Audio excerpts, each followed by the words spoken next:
Assalamualaikum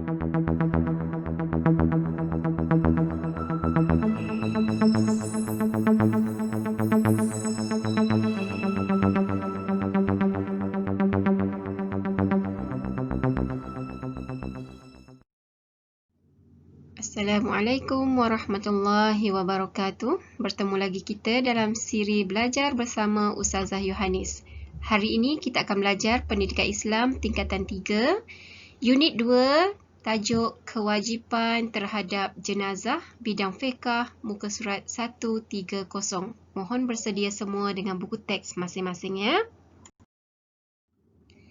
Kandungan pelajaran untuk unit 2 ini adalah berkaitan dengan kewajipan terhadap jenazah. Okay, untuk unit 2 ni Ustazah terpaksa bagikan kepada dua siri pembelajaran. Okay, siri 1, hari ini kita akan menyentuh tentang memandikan jenazah dan mengafankan jenazah sahaja. Okay, untuk siri 2 kita akan lihat seterusnya dalam video yang lain.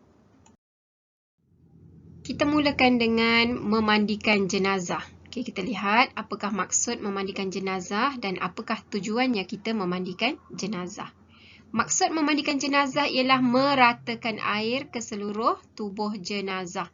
Manakala tujuan kita mandikan jenazah adalah untuk membersihkan jenazah dan juga untuk memuliakannya.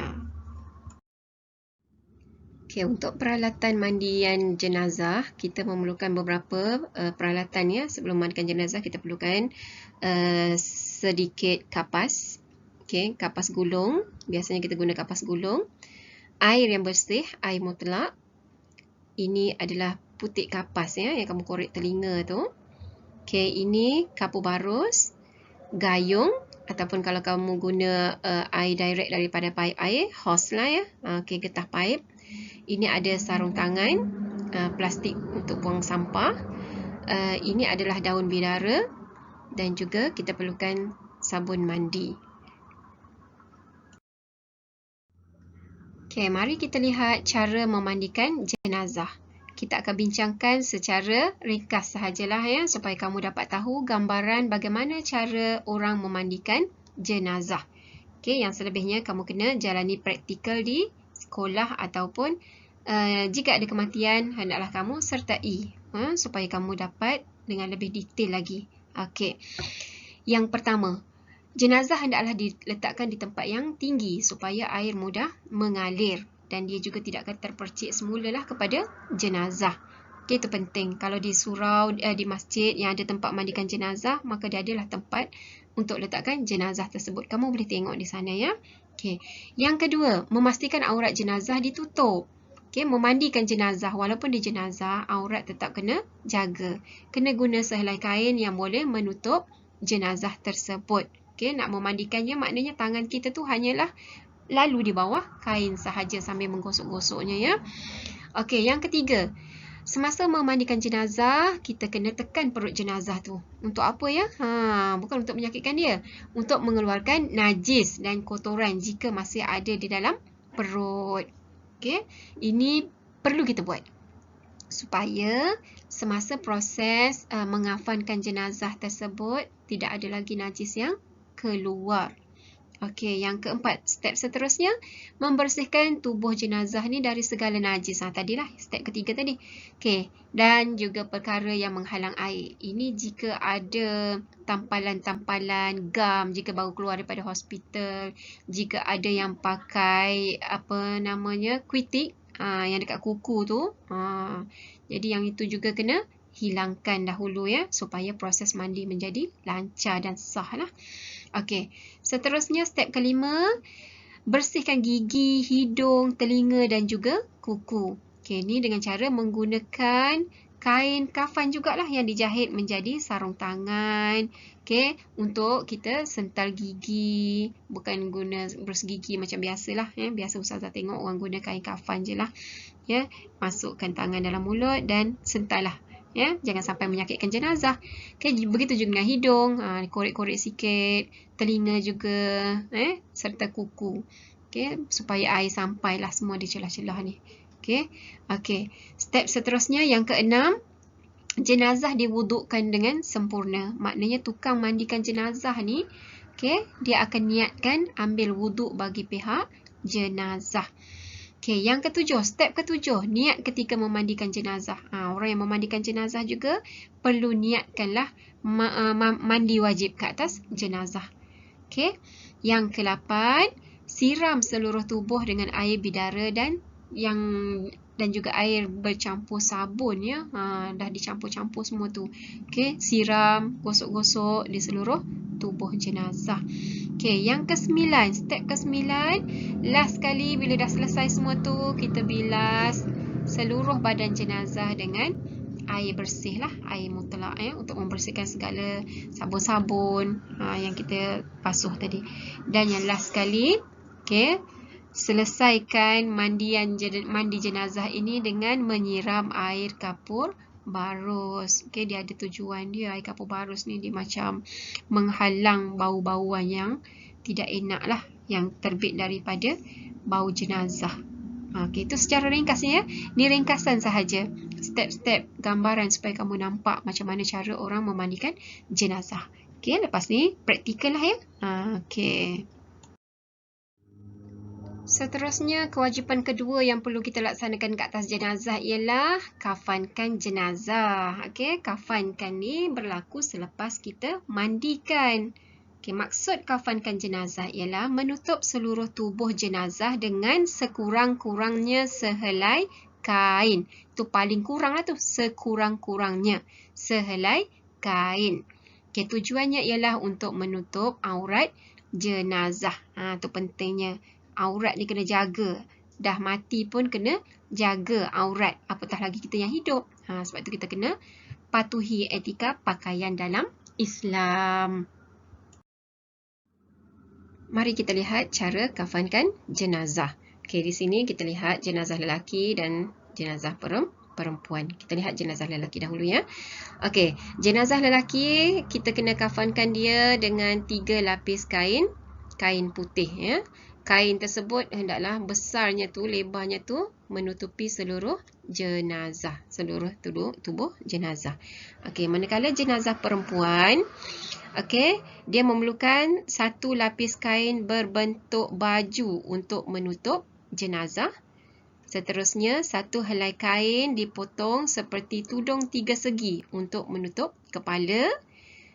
Seterusnya, 1 helai kain untuk tutup bahagian pusat ke bawah. Seterusnya, 2 lapis kain besar untuk menutup seluruh tubuh jenazah.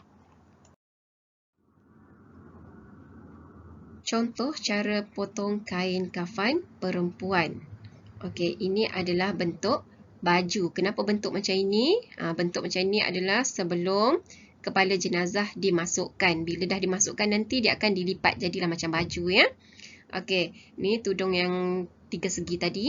Kain sarung dan 2 kain besar, 2 helai kain besar. Okey, susunannya dia akan letakkan seperti ini nanti. Okey, kalau tak pun nanti ramai sekarang ni orang telah pun menggunakan telekung solat sahaja. Sekarang kita lihat contoh cara potong kain kafan untuk lelaki. Okey, sama macam tadi, jika dia menggunakan pakaian, maka pakaiannya sama macam yang kita terangkan pada jenazah perempuan tadi. Okey, ini adalah baju sebelum dimasukkan kepada jenazah. Okey, ini serban untuk lelaki, ada kain sarung dan juga 2 helai kain besar. Okey, jika dia tidak menggunakan pakaian ini, maka kain ini akan menjadi 3 helai ya. Okey, 3 helai kain besar jika tidak menggunakan baju kain ataupun serban. Dan susunannya adalah sebeginilah nanti. Okey, di celah-celah di antara kain ni akan diletakkan serbuk-serbuk cendana. Kita akan terangkan sekejap lagi ya. Baik, sekarang kita lihat step-step cara mengafankan jenazah ya, dari awal hingga selesai. Okey, gambar-gambar ini Ustazah ambil daripada slide PowerPoint saudari Sakinah Saleh. Terima kasih saudari Sakinah Saleh, kita kongsi untuk pembelajaran anak-anak murid kita. Okey, yang pertamanya ini adalah proses untuk menyediakan tali ikatan ya. Okey, di mana kain-kain ini akan dicari-carikan dan dipotongkan menjadi tali. Okey, tali sebanyak 3 ataupun 5 biasanya 5 lah diambil ya. Okey. Macam mana nak potong kain yang lebar yang besar itu? Okey, jenazah akan diukur dulu. Okey, jenazah akan diukur dulu. Okey, seterusnya kain kafan tersebut akan koyakkanlah mengikut ukuran jenazah yang telah pun diambil tadi. Okey, kemudian kain-kain tersebut akan disusun berlapis-lapis lah. Okey, yang ini 3 lapis kain ya, 3 lapis kain disusun antara satu sama lain. Okey, seterusnya di atas sekali dia akan bentangkan ni apa ni, kapas. Ni kapas. Kita beli kapas yang bergulung ya. Okey, bentangkan kapas yang bergulung tadi, kemudian dia akan taburkan serbuk cendana. Okey, taburkan serbuk cendana. Serbuk cendana ni akan mewangikan lah ya, menghilangkan bau-bau busuk, bau-bau yang tidak enak daripada jenazah. Okey, seterusnya jenazah akan diangkat dan diletakkan di atas tempat tadilah ya. Okey, kemudian badan jenazah seterusnya akan ditutupi dengan kapas-kapas lagi. Okey, bahagian muka, bahagian kemaluan, bahagian dada, kedua-dua telinga, kedua-dua siku, okey, dan juga kedua-dua tumit. Okey. Kedua-dua tumit ni akan di sini semuanya akan dimasukkan kapas, akan dibalutkan dengan kapas. Okey. Seterusnya kapas akan ditutupi dengan keseluruhan badan ni akan ditutupi dengan kapas dan ditabur lagi sekali dengan cendana ya, dengan serbuk cendana. Semua ni tempat-tempat ni akan ditaburkan dengan serbuk cendana. Okey, seterusnya kain akan menutupi, kain besar tadi akan ditarik untuk menutupi keseluruhan tubuh jenazah. Okey, sebelum ianya diikat. Okey, akhirnya dia akan diikat dengan 3 ataupun 5 ikatan bermula daripada kaki, lutut, pinggang, leher dan juga atas kepala. Okey, bahagian muka ya, ikatan bahagian leher, ikatan bahagian atas kepala ni belum diikat lagi. Dia hanya akan diikat apabila jenazah sudah sedia untuk dibawa ke tanah perkuburan. Okey, bahagian muka dibiarkan terbuka dahulu, okey, supaya boleh ditatap buat kali terakhir oleh sanak saudara. Okey, ikatan yang kita ikat pada jenazah tadi ni, okey, ikatan itu adalah ikatan hidup. Orang panggil ikatan hidup ya. Jangan buat ikatan mati sebab nanti dia akan buka balik semula setelah dimasukkan ke dalam kubur nanti. Wallahu a'lam.